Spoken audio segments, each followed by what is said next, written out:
waxaan aadnay museum lagu soo bandhigayo ubaxyada iyo geedaha maasha Allah waa israaci doonaa insha Allah ila socdo bismillaah assalaamu calaykum waraxmatullaahi wabarakaatu waa idin salaamay dhammaantiin asxaabta qaaliga seetihiin ma fiicantihiin alxamdulilah annaga waa nimcaysana ilaaha noo ziyaadiy idinkana caafimaad idin wada rajeyna meel kastoo joogtiin intii ilma haysatana Allah u barakeeyo intaan haysanin rabbiga raxmaanka ha siiyo walaashay ma ku caajistay guriga banaanka aad soo hawo gediso meelaha biyaha ku jiro meelaha ubaxyada yaalo aad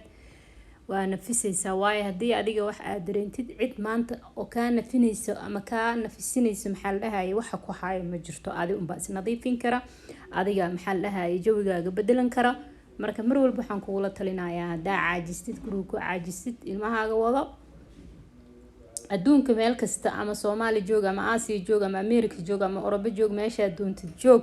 waxaa jirta meelo oo lagu soo nafiso oo qurux badan marka mar walba waxaan ku leeyahay soo nafis guriga ka bax hawada soo qaado adoo fresh guriga soo noqonay si baan waxaan aad u jeclahay inaan aado meelaha geedaha iyo meelaha ubaxyada ku yaalo meeshaan hadda aan aadayn waa bandhig oo ubaxyada lagu soo bandhigayo geedahoo dhan ay nooc oo geed Ilaahay abuurtay lagu soo bandhigayo aan aaday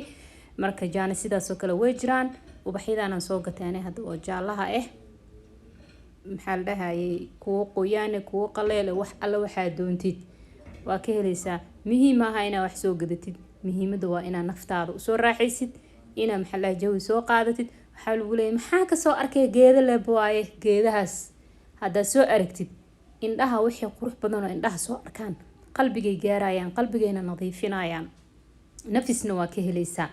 geedaha aad meelaha biyaha ku jira aad meelaha jawiga degan aad haddaa doontid qof ha kaxaysanin hadda adiga jooska adaa iskala hadaa jeceshahay waa kaxaysan kartaa laakiin aniga waxaan jeclay meelahaas oo kale markaan aaday keligay inaan soo damaashaado maskaxdayda u sheegay inaan meel carfayso meel qurux badan meel qatar aan joogo marka walaashay waan kula dardaarmayaa mar walba caafimaad Allah na wada siiyo dhamaanteena meel kasto aan joogno waxaan ku leeyahay hooyo haddaa xanuunsan tahay haddaa caafimaad qabtid mar walba waxa ku fiican inaad banaanka aadid joogi